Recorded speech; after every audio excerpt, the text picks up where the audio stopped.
Why do some people faced with the same tragedy fall apart while others flourish? Why, when hearing the words benign tumor, do some people focus on the word benign as a sign of hope, while others can only hear tumor like a death sentence? What separates those who see a light at the end of the tunnel from those who only see the tunnel? It's not just a matter of optimism or pessimism. It goes deeper. It's about how our minds interpret the world and the meaning we choose to give to pain.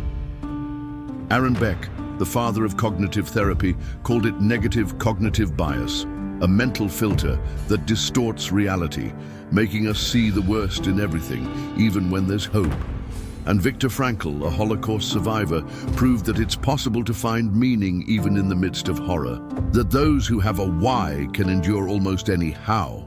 In this video, you'll understand why some people drown in dark thoughts even when salvation is in sight, and why others are able to build hope even when everything around them is falling apart. You'll understand how the way you think and the meaning you assign to your experiences can shape not only your emotional state, but your destiny. Part 1. The self-sabotaging mind. Aaron Beck and negative cognitive bias. Some people go through life as if they're re-looking through a dirty lens. Everything they see is distorted, heavy, threatening, and the scariest part, they don't even realize it. Aaron Beck noticed something intriguing. Many people don't suffer just because of what happens to them. They suffer because of how they think about what happens to them. He called this negative cognitive bias. It's like an internal algorithm that distorts reality, magnifying the negative, minimizing the positive, and interpreting everything as failure or danger. It seems as if the mind is programmed to focus on the dark side of the phrase benign tumor, completely ignoring the benign. This pattern of thought is often unconscious. It happens automatically. The person thinks they're just being realistic, but in truth, they're being harsh on themselves, and it doesn't just show up in major life events like illness or loss. Negative cognitive bias is at work all the time. Made a small mistake. I'm such a failure. Didn't get a quick reply. They're ignoring me. Received a compliment. They were just being polite. The mind creates a vicious cycle. It interprets the world negatively, and this interpretation feeds negative emotions, which in turn reinforce distorted beliefs. And the more this happens, the more real it feels. But why do we do this? In truth, it's a protection mechanism gone out of control. The mind tries to anticipate and avoid danger. But when that radar is off balance, it sees threats that aren't even there. Its goal is survival. But the result is that the person stops living. And then comes the most delicate part. When this distortion becomes someone's primary lens on life, they might stop believing that good things even exist. Even when the world offers them a benign, they can only see the tumor. That's where Viktor Frankl comes in, and the powerful shift he offers. Part 2, Finding Meaning in Suffering, Viktor Frankl. While Aaron Beck shows us how the mind can sabotage us, Viktor Frankl shows us how the soul can save us. Frankl lived the unthinkable. He was a prisoner in Nazi concentration camps. He faced death, starvation, torture, and despair.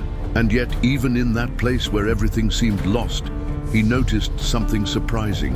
People who found meaning in their pain, even absurd, cruel pain, had a better chance of surviving. To Frankl, human beings aren't driven only by pleasure or survival. We're driven by meaning. And when we find a why to live for, the how, no matter how brutal, becomes bearable. This isn't about romanticizing suffering. It is about recognizing that suffering is real and that we have the power to choose how we respond to it. Frankl wrote, "Between stimulus and response, there is a space. In that space is our power to choose our response. And in our response lies our freedom and our growth. That space is the turning point." While negative cognitive bias traps us in automatic reactions, Frankl invites us to pause and choose to see a different meaning, to choose to give a new name to our pain, to choose to see the benign, even when everything screams tumor. Frankl doesn't say it's easy, but he does say it's possible, and that possibility changes everything. Because it gives back to the person what Beck showed they had lost. The ability to see reality more clearly, not just through rose-colored glasses, not just through dark lenses, but with a fuller, clearer, more human perspective. Part 3. When two theories meet, breaking free from autopilot and reframing pain. This is where everything connects. Beck shows us the mental maze. Viktor Frankl points to the way out. And when we put both together, something powerful happens. We realize we are not prisoners of our thoughts, and that there is meaning, even in suffering, if we choose to see it. Think of it like this.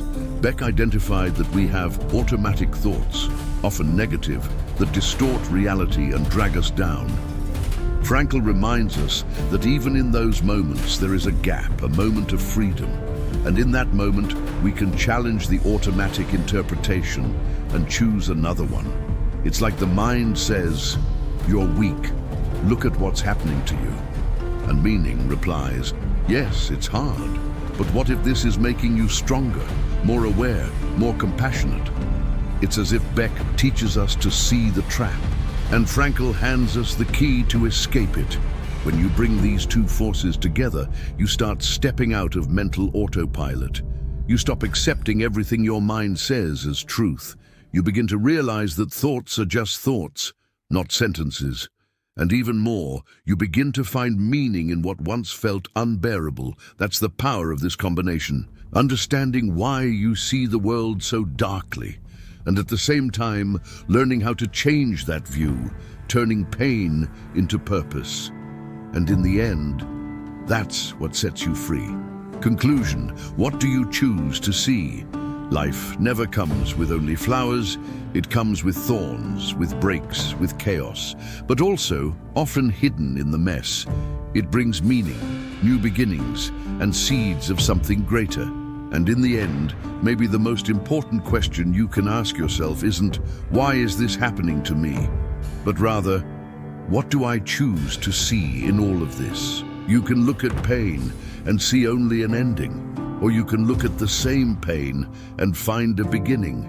You can see only the tumor, or you can recognize the benign. You don't have control over everything that happens, but you do have control over the meaning you choose to give it. And that meaning can be the difference between drowning or turning your pain into fuel to grow. Between repeating the same old patterns or finally seeing life through new eyes. If this made sense to you, share this video with someone who might need a new perspective, someone who may feel stuck in the dark, but just needs a spark to start seeing the light.